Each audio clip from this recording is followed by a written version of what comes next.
বাগেরহাটের সাদ্দাম নামে এক ছাত্রলীগ নেতা, আপনারা অনেকেই দেখছেন। ওরে বাবা, কি হয়েছে ওই সাংবাদিকদের মায়া কান্না। এই সাংবাদিকগুলো এখনো যে ভণ্ড এবং আওয়ামী লীগের দালাল, এগুলো এই সাদ্দাম ইস্যুতে প্রমাণ হয়েছে।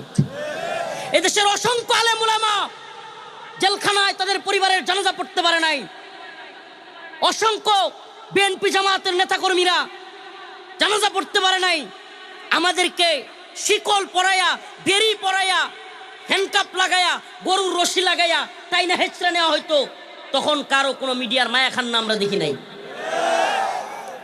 আমরা বলি না যে আমাদের সাথে যা হয়েছে তাদের সাথে হোক, আমরা জালেম না, ওরা জালেম হইতে পারে, ওরা বাটপার হইতে পারে, ওরা জঘন্য চরিত্রের হইতে পারে।